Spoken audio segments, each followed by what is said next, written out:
नमस्कार दोस्तों, राज एकेडमी में आपका बहुत बहुत स्वागत है।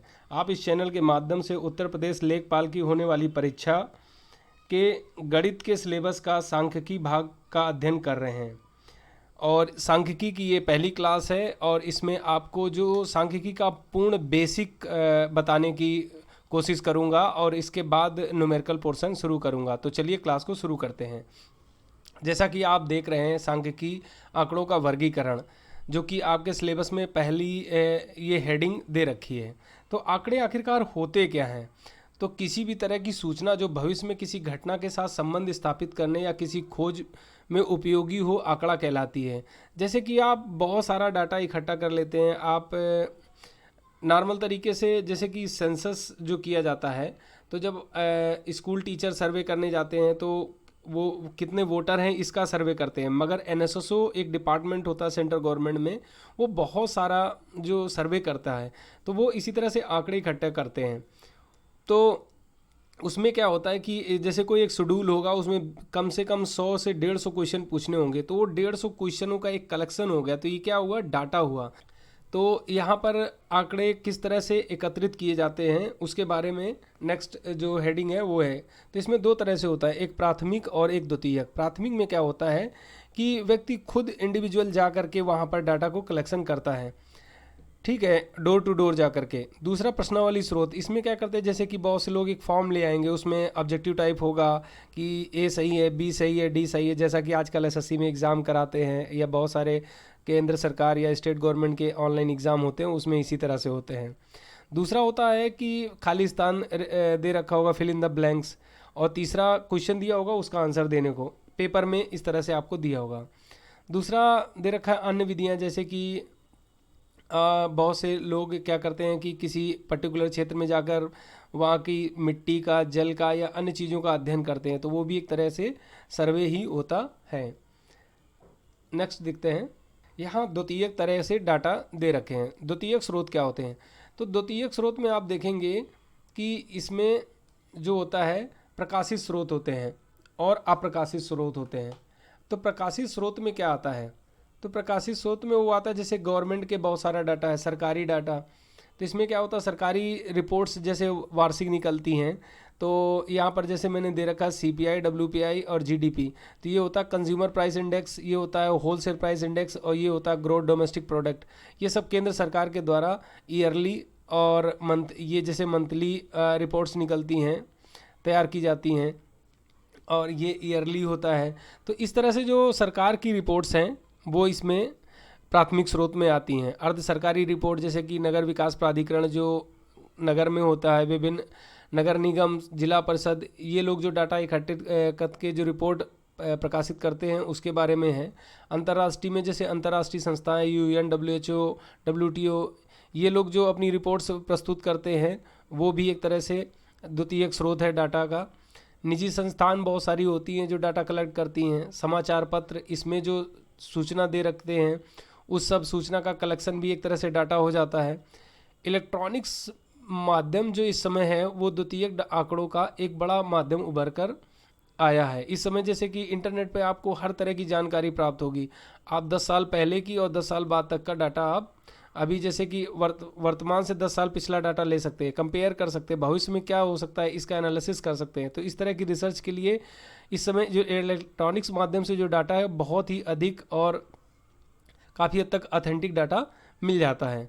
दूसरा यहाँ पर अप्रकाशित रिपोर्ट, इसमें क्या होता है, सरकारी, बहुत अर्ध सरकारी और या व्यक्तिगत सरकारी संस्थाएं होती हैं, ये जो डाटा कलेक्ट करती हैं, इनका कहीं प्रकाशित नहीं किया जाता है। ये डाटा उनके लोकल ऑफिस में उपलब्ध होता है, तो इसे अप्रकाशित डाटा कहते हैं।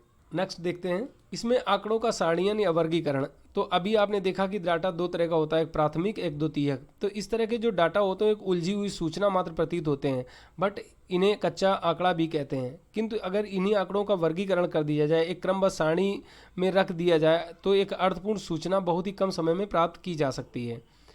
तो अगर जैसे कि आपके पास बहुत सारा डाटा दे रखा है और इसमें बहुत सारा ऐसे डाटा है, तो आपको किसी एक चीज़ को चुनने के लिए बोले तो आपके लिए मुश्किल होगा। परंतु यदि इस तरह से सब अलग अलग दे रखा हो, तो आपको बहुत आसानी से आप उसको ले सकते हैं कि इसके बारे में पूछा जाए तो आप ये बता सकते हैं, इसके बारे में तो ये बता सकते हैं। इसी तरह जब डाटा को प्रॉपर मैनर में रखा जाएगा तो आप आसानी से उसे एक सूचना प्राप्त कर सकते हैं। तो आंकड़ों का जो प्रस्तुतीकरण है ये सारणी के रूप में दो तरह से किया जा सकता है, एक निरपेक्ष और एक प्रतिशत। निरपेक्ष का मतलब ये होता है कि जैसे कि यहाँ पर दे रखा है कि किसी साल में कितना उत्पादन हुआ, तो यहाँ पर कोई प्रतिशत नहीं लगा है, इसी के साथ साथ में आपने एक ग्राफ बनाकर तैयार कर दिया, तो ये क्या होगा, निरपेक्ष कालिक चित्र होता है और ये निरपेक्ष कालिक ग्राफ कहते हैं। तो इस तरह से निरपेक्ष निरूपण इसका कर सकते हैं। दूसरा होता है प्रतिशत के रूप में। यहाँ पर प्रतिशत के रूप में कैसे, जैसे ये शहरों के नाम दे रखे हैं, कुल उनकी जनसंख्या दे रखी है, पुरुष और महिला का अनुपात और उसके बाद साक्षरता दे रखी है। अब इससे आप आसानी से ये बता सकते हैं कि इस शहर ए में कितने पुरुष और कितनी महिला साक्षर हैं। तो कैसे पता कर सकते हैं, 25% दे रखा मतलब 1/4, तो इसका 1/4 लोग साक्षर हैं, मतलब 3000 लोग साक्षर हैं। ठीक है, अब रेशियो में कितना 5 दे रखा है, तो जब 5 से इसको डिवाइड करेंगे तो 5 छक्का 30, 600 आया, तो इसका मतलब 1200 पुरुष और 1800 महिलाएं जो हैं वो साक्षर हैं। तो इस तरह से आप आसानी से अगर क्वेश्चन पूछा जाता है तो लगा पाएंगे, अगर आप सारणीय रूप में डाटा आपको उपलब्ध है। नेक्स्ट देखते हैं, इसमें सूचकांक। सूचकांक क्या होता है, एक तरह से सांख्यिकी माप ही होती है, और इससे क्या भविष्य में भूतकाल में जो घटी हुई घटनाओं का और वर्तमान में जो डाटा होता है उसे कंपेयर करके और इस तरह से उनकी मतलब कंपेयर कर सकते हैं, और जो भी आगे के लिए उसके लिए जो रिसर्च है वो सब कर सकते हैं। तो इस तरह से आप ये कह सकते हैं कि एक तरह की ये माप है सांख्यिकी। तो जब क्वेश्चन आएंगे इससे संबंधित तो मैं इसको और डीपली बताने की कोशिश करूँगा।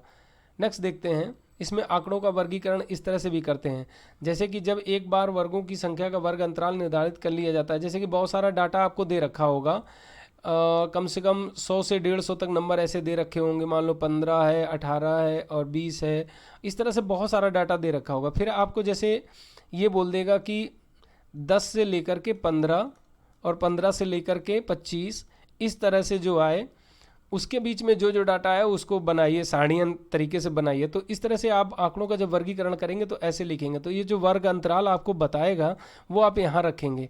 उसके बाद उसके बीच में जो डाटा कौन कौन सा आएगा, जैसे यहाँ पे अगर 12 दे रखा हो, 13 दे रखा हो, तो 12 13 इन दोनों के बीच में आएंगे।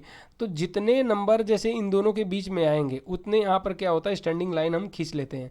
ये जो विधि होती है इसको 4 एंड क्रॉस विधि कहते हैं या मिलान चिन्ह कहते हैं। इसमें क्या कहते हैं, मैक्सिमम 4 स्टैंडिंग लाइन ही खींची जाती हैं, और जैसे 5 नंबर होते हैं उसको कट कर देते हैं, फिर 4 खींचते हैं और फिर कट कर देते हैं। इसके बाद जितने यहाँ पर स्टैंडिंग लाइन और ये क्रॉस लाइन होंगी वो सारी लाइनों को यहाँ पर जोड़ देते हैं। तो ये क्या बन जाती है, फ्रिक्वेंसी, जिसे बारंबारता कहते हैं।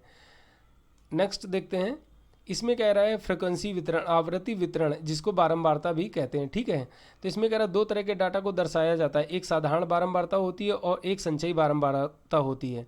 तो यहाँ पर जैसे कोई आयु वर्ग दे रखा है कि 25 से 30 वर्ष के जो पुरुष हैं और 30 से 35, ये एक यहाँ पर रेंज दे रखी है। ठीक है, अगर जैसे कहे कि इसका पूरे का पराशर क्या होगा, वही रेंज क्या होगा, तो 25 से लेके 55 तक का है, तो ये भी रेंज भी पूछ सकता है। तो जो अगर रेंज पूछेगा तो आप इस तरह से बता सकते हैं।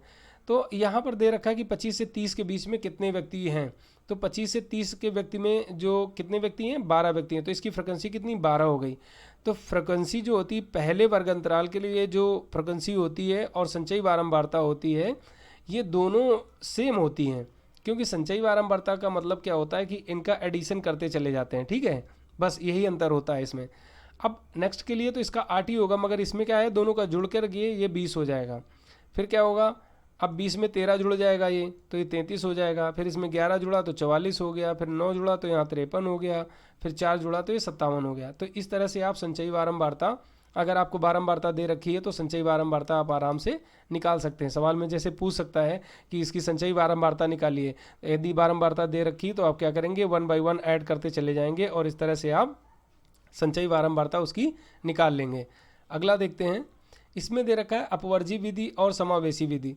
ये डाटा को दर्शाने के लिए सारणी में 2 विधियां होती हैं, एक होता है एक्सक्लूसिव मेथड, एक होता है इंक्लूसिव मेथड। इसमें क्या होता है कि जैसे 0 से 10, 10 से 20, इसमें गैप नहीं होता है। तो इसमें क्या होगा कि अगर किसी का मूल वैल्यू 10 होगी तो वो पहले इस रो में ना आकर के इस रो में चली जाएगी। ठीक है, इसमें क्या होता है कि 0 से 9 जैसे दे रखा है, इसमें 1 का गैप मिलेगा। तो यहाँ पर अगर लास्ट डिजिट के बराबर भी होगा तो इसी रो में रहेगा, जबकि इसमें क्या था, लास्ट के बराबर होने पे नेक्स्ट में चला जा रहा था। तो इन दोनों में यही अंतर होता है बस। नेक्स्ट देखते हैं, इसमें कह रहा है आवृत्ति बहुभुज। तो आवृत्ति बहुभुज क्या होता है, एक तरह से आपको डाटा दे रखा होगा, उससे जो आप एक तरह से ग्राफ तैयार करेंगे, जो भी डाटा दे रखा है उससे जो ग्राफ तैयार करेंगे वो आवृत्ति बहुभुज होता है। इसको क्या बोलते हैं, बारंबारता बहुभुज भी कहेंगे। और ये बारंबारता चक्र होता है, ये बारंबारता वक्र होता है, जिसे आवृत्ति बहुभुज वक्र या बारंबारता वक्र कहते हैं। अब अगर यही डाटा संचयी बारंबारता का होता तो इसे क्या बोल देते, संचयी बारंबारता वक्र। तो ये भी पूछ देता है कि संचयी बारंबारता वक्र बनाइए, तो आप क्या करेंगे, संचयी बारंबारता के डाटा से इस तरह से वक्र बनाएंगे इसका। नेक्स्ट यहाँ पर देख रहा ओजायु किसे कहते हैं। तो ओजायु क्या होता है, एक तरह से जब आवृत्तियों को जोड़ देते हो तो संचयी आवृत्ति प्राप्त होती है। ठीक है, ये तो आपको बताया कि संचयी आवृत्ति कैसे प्राप्त करते हैं। जब इन्हें एक सारणी में रखा जाता है तो संचयी आवर्त सारणी कहते हैं। जिस सारणी में रखेंगे उसे संचयी आवर्त सारणी कहते हैं, तथा सारणी के डेटा के ग्राफ को प्रस्तुत करने के लिए जो वक्र बनता है उसे ओजायु कहते हैं। तो इसमें देखिए जैसे देख रहा है 10 से कमतर, 20 से कमतर, 30 से कमतर, तो कमतर विधि और एक अधिकतर विधि। तो ये एक तरह से आपको ये बता रहा है कि 0 से 10 और यहाँ पर 10 से 20 और ये 20 से 30, बस इसका मतलब ये है और कुछ नहीं है। तो इसका मतलब 10 से कम है तो इसी में रहेगा, और 10 से ऊपर गया तो इसमें हो जाएगा। अधिकतर विधि में क्या होगा, उसमें यही पर दे रखा होगा कि अगर यहाँ पर जो कम है वो यहाँ पर एक्स्ट्रा होगा, तो वहाँ पर क्या होगा, 10 से ज़्यादा तो इसमें आएगा, 20 से ज़्यादा मतलब इसमें आएगा। तो इस तरह से ही है और कुछ नहीं, कमतर विधि, अधिकतर विधि। इसके बाद जो आपको यहाँ पर CF निकाल लेना, संचयी बारंबारता, उससे जो ग्राफ बनेगा वो ग्राफ ओजायु कहलाता है। नेक्स्ट देखते हैं, इसमें बारंबारता बटन। अब जैसे कि पूछा जाता है बारंबारता बटन क्या, तो बटन एक तरह से क्या है कि जो आप ग्राफ ड्रा करते हैं बारंबारता के साथ में, जैसे इस तरह से दे रखा है तो यहाँ पे आप बारंबारता लिखेंगे, ठीक है, और यहाँ पर वर्ग चिन्ह। तो जब आप इस तरह से लिखते हैं तो इसको बटन बोलते हैं। ये एक तरह से जो आपने दर्शाया इसको बटन बोलते हैं।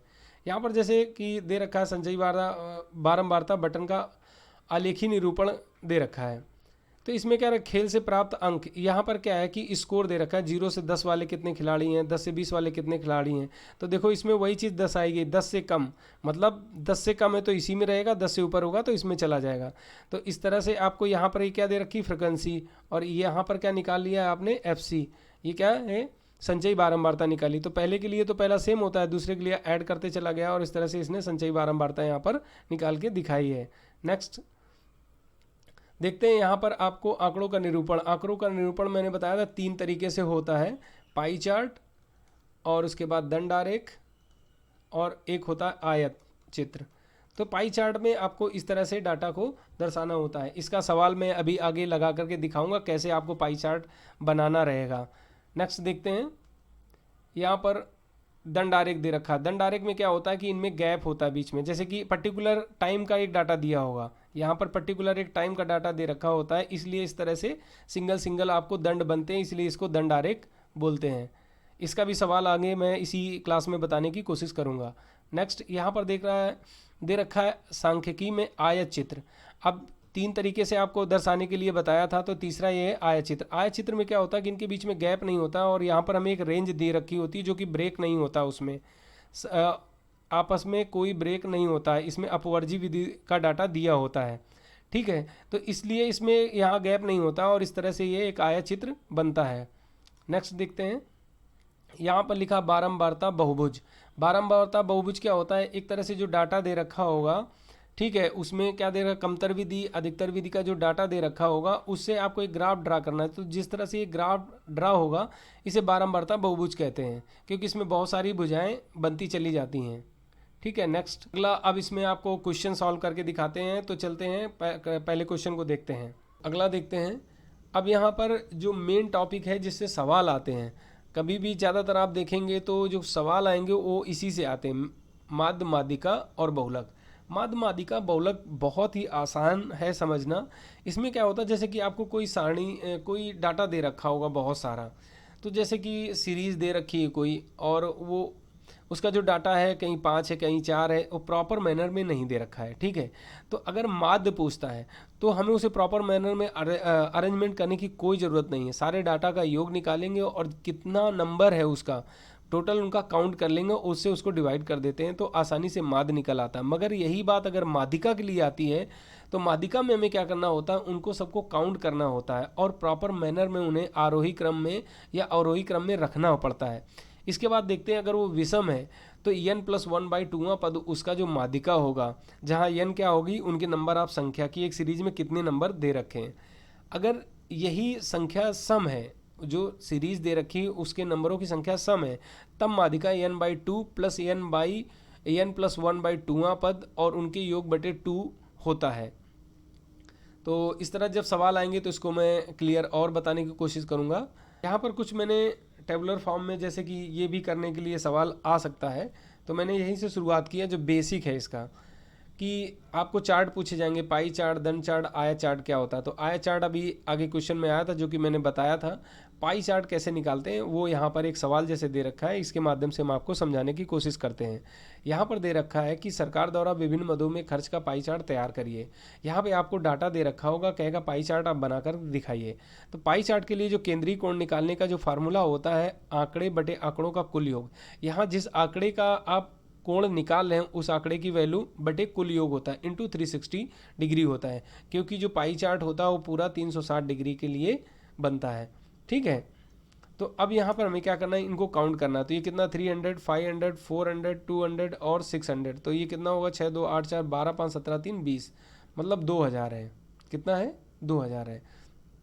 अब आप जैसे स्कूल के लिए निकालना चाहेंगे कि स्कूल के लिए केंद्रीय कोण कितना होगा, तो स्कूल की वैल्यू कितनी दे रखी है 300 अपान कितना हो जाएगा कुल योग 2000 और इधर हो जाएगा 360। ये तो सब में कॉमन रहेगा, ये भी कॉमन रहेगा, ये वैल्यू केवल बदलेगी। तो हम क्या करेंगे कि इनका मल्टीप्लिकेशन निकाल लेंगे। तो इससे जब काटेंगे तो क्या होगा, ये 18 आ जाएगा और 0.2 बार जीरो में। अब ये हर एक में गुणा करना है। जब आप इसके साथ करेंगे तो 2 जीरो 0 हट गया, तो इसका कितना हो जाएगा 54 डिग्री। इसी तरह जब दवा के लिए निकालेंगे तो दवा के लिए कितना निकलेगा, दवा का 5 है तो 18 पंचे 90 डिग्री हो जाएगा। 2 जीरो हैं इसलिए डायरेक्ट इसको हटा दिया, ठीक है। इसके बाद सुरक्षा की बात आती है, तो सुरक्षा में कितना है 4 है तो 18 चौक 72 डिग्री हो जाएगा। इसके बाद आता है सड़क, तो सड़क में कितना दे रखा है 2, तो 18 दूनी 36 डिग्री आ जाएगा। इसके बाद आता है ऊर्जा, तो ऊर्जा में क्या दे रखा है 6, तो 18 पंचे 90, 18 छक्का 108। इस तरह से आपको जो भी डाटा दिया होगा आपको पाई चार्ट में, पूरी पाई चार्ट में फिल करना है। तो इनके जो टोटल का कोण है वो हमेशा 360 डिग्री होना चाहिए। अगर ऐसा नहीं आ रहा तो आपका सवाल गलत हो जाएगा। अब देखेंगे 4 2 6, 6 12 8 20 के लिए 0 आया, 3 2 5 7 12, 12 9 21 5 26 और 2 1 3, तो टोटल 360 डिग्री आ गया। अब आपको इसको पाई चार्ट में दर्शाना है, तो आप क्या करेंगे, ऐसे एक पाई चार्ट बना लेंगे, ठीक है। एक तो आपका 90 डिग्री दे रखा है तो आप इसको 90 डिग्री कर लेंगे। दूसरा 108 डिग्री दे रखा है, ये थोड़ा सा इससे बड़ा हो जाएगा, ठीक है। एक 36 डिग्री दे रखा है तो उसको काफ़ी छोटा बना लेंगे। फिर एक 72 दे रखा है तो इसको थोड़ा और बड़ा बनाएंगे, तो ये आपका 72 डिग्री हो जाएगा। ये आपका 90 डिग्री हो जाएगा। ये आपका 108 डिग्री हो जाएगा। ये 36 डिग्री हो जाएगा और ये 54 डिग्री हो जाएगा। अब इस तरह से आपने पूरा इसको पाई चार्ट में दर्शा दिया। तो 90 डिग्री में क्या निकल के आया था, दवा, तो ये क्या हो गया दवा। 72 डिग्री में क्या था, सुरक्षा, तो ये हो गया सुरक्षा। 54 डिग्री में क्या था, स्कूल, तो आप इसको यहाँ पे स्कूल लिख देंगे, ठीक है। 36 डिग्री में क्या है, सड़क, तो आप यहाँ पे इसको सड़क लिख देंगे। और 108 डिग्री में आपका क्या है, ऊर्जा। अब आपका ये पाई चार्ट बनकर तैयार हो गया। तो इस तरह से जब सवाल आएगा तो आप इस तरह से उसको आंसर बता सकते हैं। नेक्स्ट क्वेश्चन देखते हैं। इसमें कह रहा है 5 वस्तुओं का उत्पादन केजी में दर्शाया गया है, इसका दंड आरेख बनाइए। आयत चित्र आप देख चुके हैं और पाई चार्ट देख चुके हैं। अब दंड आरेख की बात आती है, तो दंड आरेख में क्या होता है, आप इस तरह से इसको बना लेंगे, ठीक। यहाँ जो डाटा दे रखा होगा आप उसको इंटरवल देख लेंगे कि क्या इंटरवल चल रहा है, और बाकी आप अपने हिसाब से जो भी रखना चाहें रख सकते हैं, इससे कोई इशू नहीं आएगा। तो आप देखेंगे यहाँ पे 0, 5, 10, 15, 20, 25, 30, इस तरह से हम 5 के गैप में इसको लिख ले रहे हैं। यहाँ पर क्या होगा, ये हमने इसका उत्पादन लिख दिया, उत्पादन जो कि केजी में दे रखा है, ठीक। और यहाँ हमने वस्तुओं को दर्शाना है, तो यहाँ पर क्या दे रखा है, PQRST। अब आपको दे रखा है कि P में 25 केजी उत्पन्न हुआ, तो आप यहाँ क्या करेंगे, एक दंडारेख इस तरह से P का बनाएंगे, ये बन गया। इसके बाद कह रहा है Q में 20 है, तो Q के लिए हम Q के पास जा कर के यहाँ पर एक दंडारेख बनाएंगे। इसके बाद कह रहा R में कितना है, 15 है, तो इसके लिए और छोटा हो जाएगा, 15 पे ले आएंगे, ठीक। इसके बाद इसमें कह रहा 10 है, तो इसको 10 पे ले आएंगे। इसके बाद इसमें कह रहा 5 है, तो इसका 5 पे। इस तरह से इस चार्ट को दंड आरेख बोलते हैं। तो दंड आरेख में आपने देखा कि गैप है, और आयत चित्र में गैप नहीं होता, क्योंकि यहाँ पर आपको वर्ग अंतराल दिया होता है, ठीक है। नेक्स्ट क्वेश्चन देखते हैं। इसमें यहाँ पर दे रखा है आयत चित्र बनाने के लिए, तो आयत चित्र अभी जैसा कि मैंने पहले एक सवाल दिखाया है उसी तरह से इसको भी करना है। तो यहाँ पर क्या करेंगे, यहाँ पर जैसे कि हम उत्पादन लिख देंगे, तो यहाँ पर उत्पादन लिख दिया, और यहाँ ये वर्ग अंतराल दे रखा है, ठीक है। वर्ग अंतराल में पहले क्या दे रखा है, 10 से 20, फिर 20 से 30, 30 से 40, और यहाँ पर 40 से 50, 50 से 60, और यहाँ 60 से 70, इस तरह से करेंगे। तो ये किस विधि में लिखा जाएगा, ओवरलैपिंग विधि, जो क्या है, अपवर्जी विधि है, ठीक है, एक्सक्लूसिव में जाएगा। तो इसमें क्या होता है कि गैप नहीं होता है, ठीक है। तो इसलिए पूरा आयत चित्र में कभी गैप नहीं होता है, दंड आरेख में गैप होता है। अब यहाँ पर क्या है, हमें डाटा लिखना है, तो आप देखेंगे कि इंटरवल आप 5 का ले सकते हैं, 10 का ले सकते हैं, जो आपकी इच्छा वो ले सकते हैं, कोई इसमें इशू नहीं आने वाला है। तो आप यहाँ पर 10 का इंटरवल ले लेते हैं, तो 0, 10, 20, 30, 40, 50, इस तरह से मैंने दर्शा दिया। अब क्या रहा है कि 10 से 20 के बीच में कितना है, 20 है। आपने इसको क्या करना है, ऐसे 10 से 20 तक इसको ले जाना है, ठीक है। 20 से 30 के बीच में 25 है कह रहा है, तो अब क्या करना है, 20 से ही इसको शुरू करना है और इसको 30 तक ऐसे ले जाना है, ठीक है। ये यहाँ पर 25 पे है। नेक्स्ट में कह रहा है 30 से 40 के बीच में 50 है, तो ये 30 से ही शुरू होगा और यहाँ 40 तक आएगा, और इसकी वैल्यू जो है वो 50 तक रहेगी। इसमें की बात कर रहा है 40 to 50 जो है, इस रेंज में 40 है, तो ये यहाँ से शुरू हो जाएगा और इस तरह से 40 हो जाएगा। इसमें कह रहा 50 to 60 में जो है वो 10 है, तो यहाँ से ये शुरू होगा और इस तरह से बन जाएगा। तो जो आयत चित्र होगा वो आपका इस तरह से बनेगा, ठीक है। नेक्स्ट क्वेश्चन देखते हैं। इसमें कह रहा है किसी टोकरी में रखे आमों के वजन ग्राम में निम्नलिखित हैं। इसमें एक बारंबारता सारणी और संचयी बारंबारता सारणी बनाएं जिसका वर्ग अंतराल 30, 49 और 50 से 69 इत्यादि हो। तो मतलब यहाँ पर दे रखा है कि जो यहाँ पर आपको बताया है कि 30 से शुरू करना है और इस तरह से आगे बढ़ते हुए सारे डाटा की आपको एक सारणी बनानी है जिसमें बारंबारता और संचयी बारंबारता दोनों लिखनी है। आपको क्या करना है, इस तरह से एक सारणी खींचना है, ठीक है, और इसको 3 पार्ट में डिवाइड कर लेना है। यहाँ पर आपका वर्ग अंतराल रहेगा, यहाँ पर आपकी बारंबारता रहेगी और यहाँ पर संचयी बारंबारता रहेगी। अब आप देखेंगे कि हमको शुरुआत कहाँ से करनी है, 30 to 49, नेक्स्ट में है 50 to 69, यहाँ पर होगा 70। अब ये कितना 20 का ले रहा है, तो मतलब 20 से कम है, तो यहाँ पे कितना हो जाएगा, 4, 2, 6, 2, 8, ठीक। अब इसके बाद क्या होगा, यहाँ पर 90, और हमारे पास डाटा इसमें देखेंगे कहाँ तक दे रखा है, तो मैक्सिमम 110 दे रखा है, ठीक है। तो अब इसको हम क्या करेंगे, 8, 2, 10, तो यहाँ पर जाएगा 109, ठीक। और यहाँ पर 110 से ऊपर का जो भी डाटा होगा वो यहाँ पर दर्शाना होगा। अब आप देखेंगे कि 30 से 49 के बीच में कितने नंबर हैं, यहाँ पर ये देखना है आपको। जैसे 40 एक हो गया, और एक ये 2, 3, 4, और ये 5, 6, 7, 8, 9, और इसके बाद यहाँ देखेंगे कि ये 10, एक ये 11, तो यहाँ पर हमको कितना मिला 11। जैसा कि मैंने पहले बताया कि प्रथम बार का संचयी बारंबारता और बारंबारता सेम होती, तो ये दोनों क्या होगा, सेम हो जाएगा। अब हमें नंबर ढूंढना है जो 50 से 69 के बीच में हो। तो 50 से 69 के बीच में क्या क्या होगा, इनमें से कोई नहीं होंगे। एक ये होगा, 2, 3, 4 और उसके बाद 5 और 5 5 5 5, एक ये 6, 7, 8, 9 और यहाँ पर 10 10 10 10। तो आपको ये कितना मिला 10। अब यहाँ पर 10 नहीं लिखना है आपको, अब ये कितना हो जाएगा, दोनों जुड़ जाएगा, तो ये कितना हो जाएगा 21 हो जाएगा। ये डिफरेंस है। इसके आगे में आप इनको पूरा फिल करके प्रैक्टिकली देख सकते हैं करके।